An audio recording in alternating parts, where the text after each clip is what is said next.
This is Newcap News with Lauren Poland. Good evening, and thank you very much for joining us. The long weekend means many of us will be hitting the roads to celebrate the holiday. For Alberta drivers, there are some new rules to follow as drunk driving legislation is in effect. But as Bart Padiasic explains, RCMP on both sides of the border are asking drivers to be cautious. The RCMP will be watching the roads closely this holiday weekend. Just the usual traffic enforcement. There are, like I said, increased numbers. Just watching, hoping everyone remains safe and enjoys their weekend. There will be check stops set up throughout Saskatchewan and Alberta. RCMP will be busy with new driver license suspensions on the Alberta side. In the border city, they are also looking at other offences. Cell phone usage is still large while you're trying to make your last minute plans. Just ask that you pull over to the side of the road to continue those plans as opposed to while driving. Seatbelts, intersections, just trying to keep everyone safe for the long weekend. Police have tips for people trying to survive the rush out of town. A little extra patience this weekend just because of the increased volumes and the large items that a lot of families are towing to have themselves a good weekend. Just be a little extra patient, a little extra cautious, and definitely enjoy your weekend.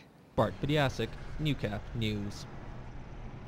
Now, for those staying in this city, Bud Miller Park is playing host to a whole whackload of Canada Day festivities, from a pancake breakfast to live music and even a dunk tank. Everyone can join in the fun, wrapping up with a beautiful fireworks display.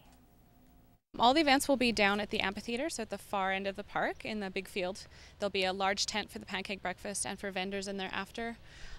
As well as information tent will be set up when you first come into the park by the Leisure Centre. The city is also preparing for any type of weather. Depending on the severity of the weather, we'll modify events so that we have them, under the tents. And just, if it gets really bad, then we'll probably have to cancel, but it'll depend on the weather. Park and ride services will not be available, and the public is encouraged to walk or ride their bikes. You can visit the city's website for a full schedule of events. Well, a fire near Cold Lake is still burning after a full week after it started. A train trestle on the Iron Horse Trail is being closely monitored after it was found unsafe for crews to finish putting out the flames. As Clayton Brown explains, although the blaze isn't completely extinguished, investigators now know how it started. This was the scene early last Friday morning after the old train trestle went up in flames near Cold Lake. Fire officials confirm it was arson. Originated in a vehicle that was pushed over the embankment and became lodged against the west face of the north end of that bridge.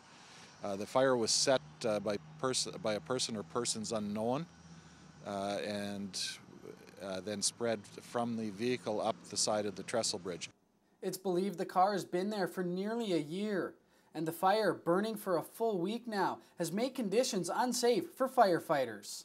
We're monitoring that fire continually, and as soon as it burns its way through the surface of the deck, we'll be able to apply water to it from the ground. The bridge is one of 18 trestles on the Iron Horse Trail, and on Saturday an engineer will go out and make an estimate on the cost to repair it.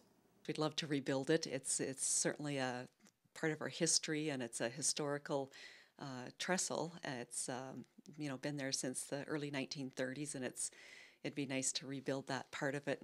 Depending on the estimate, Price says they do have other alternatives. We looked at going a little bit downriver and taking a look at putting a smaller arch bridge over the Beaver River so that we can get trail traffic across. The trestle is blocked off, and trail users are being asked to stay off the bridge. In Cold Lake, Clayton Brown, Newcap News. It's tax time again, at least for property owners.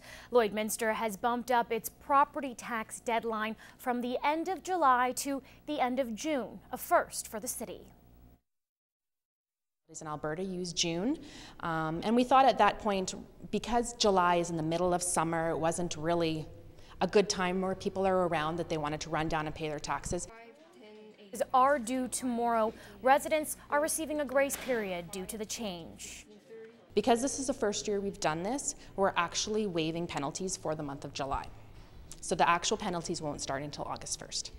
If taxes aren't paid by the beginning of August, property owners will be slapped with a 1% penalty for every month they're late, bumping up to 5% if taxes still aren't paid by January.